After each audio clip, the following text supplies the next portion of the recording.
Dari negeri di bawah Bayu, antara paparan petang ini, PRU Dun Sabah, Cerminan Kematangan Demokrasi Rakyat Sabah. Teruskan dengan laporannya. Silakan, Imran.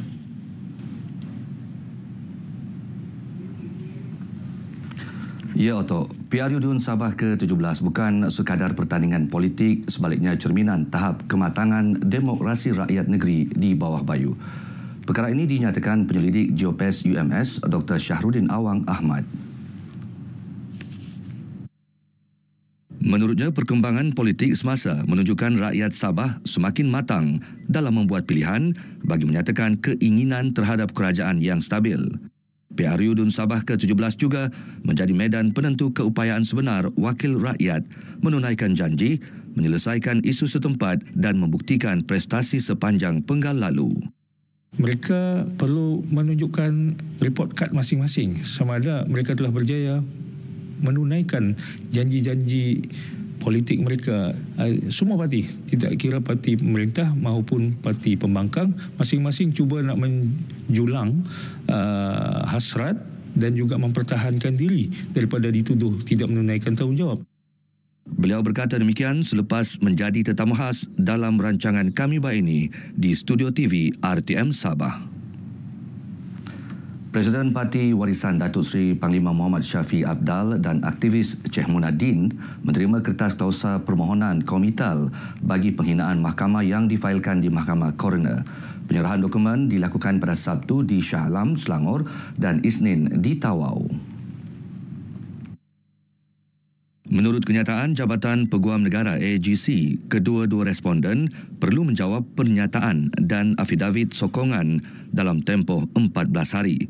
Mahkamah turut menetapkan 1 Disember sebagai tarikh pendengaran kes berkenaan yang akan bersidang di Kompleks Mahkamah Kota Kinabalu.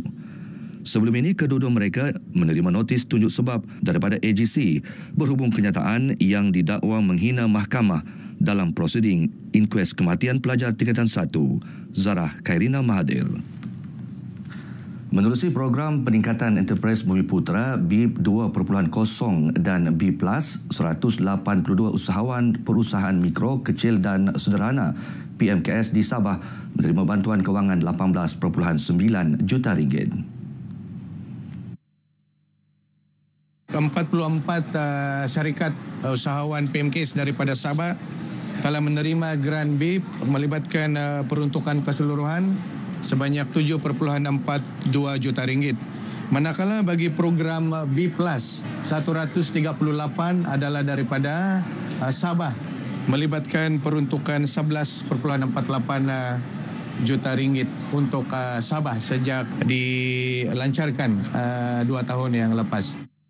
Datuk Wan berkata bantuan berbentuk geran melalui KUSKOP dan SME Corp Malaysia ini membuktikan komitmen berterusan kerajaan memperkasa keusahawanan tempatan. Beliau berkata demikian selepas menghadiri Hari Terbuka Hub PMKS Sabah dan sesi ramah mesra bersama alumni Tube di Penampang. Sementara itu, pengerusi SME Corp Malaysia, Tan Sri Bernard Dompok menjelaskan pendekatan turun padang seperti Hari Terbuka Hub PMKS memperkukuh hubungan antara agensi dan usahawan selain membuka ruang jaringan strategik. Program BIP dan B+ terus menjadi pemangkin kepada pertumbuhan usahawan Bumiputera selaras agenda memperkasa ekonomi tempatan. 3,790 rumah mesra Sabah Maju Jaya SMJ siap dibina setakat bulan Februari 2025. Ia meliputi kesemua 73 kawasan Dewan Undangan Negeri Dun Sabah. Perinciannya bersama Jenora Mahin dalam Aspirasi Bayu.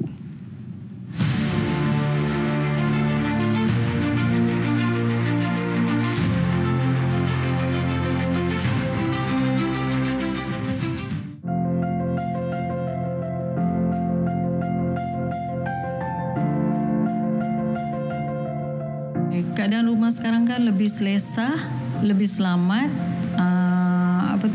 Memang bersyukur sangatlah. Selesa sangat dan selamatlah. Tidak kita takut lagi saya macam dengan keadaan rumah yang lama macam tu kan.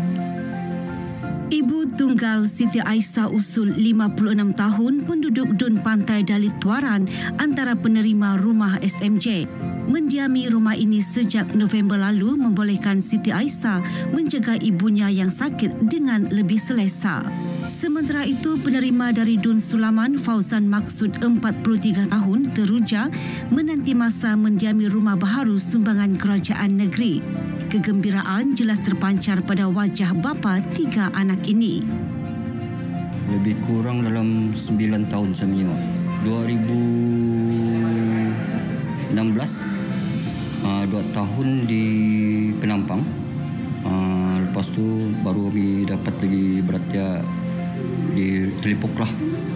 Sana ada dia punya kos sewa murah lah. Terima kasih lah daripada kerajaan yang memberi rumah SMJ pada saya lah. Keadaan rumah amat selesa, sangat berpuas hati lah dengan dia punya kondisi rumah. Sebelum ni saya tinggal di rumah di sebelah saja, di sebelah rumah.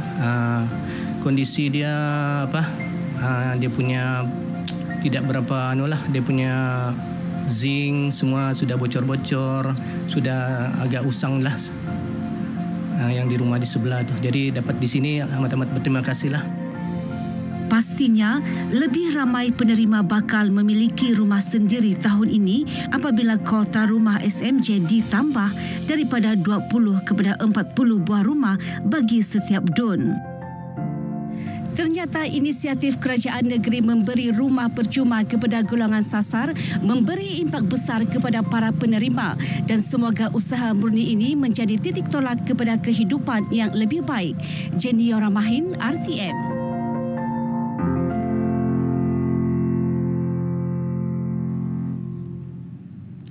Festival Muzium Sabah Medan memperkukuh identiti budaya dan mengangkat seni warisan negeri di mata dunia.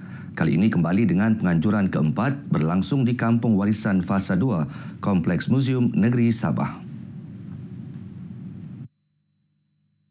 Program 2 hari bermula 8 hingga 9 November menampilkan lebih 30 kumpulan seni dan budaya menerusi pelbagai pameran, program interaktif serta persembahan pentas. Untuk tahun ini kami ada beberapa elemen yang menarik, terutama sekali kerjasama daripada Combo RTM sendiri, live music, live band yang akan mengiringi ke artis-artis tempatan lah semasa pementasan pada 9 hari bulan. Dan juga beberapa artis tempatan yang kami jemput seperti Datu Francis Landong dan Debrasia.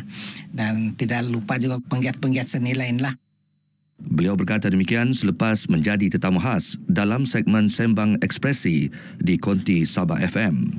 Menurutnya, festival ini bukan sekadar pentas hiburan, tetapi usaha berterusan Jabatan Muzium Negeri Sabah melestarikan warisan budaya tempatan untuk generasi akan datang.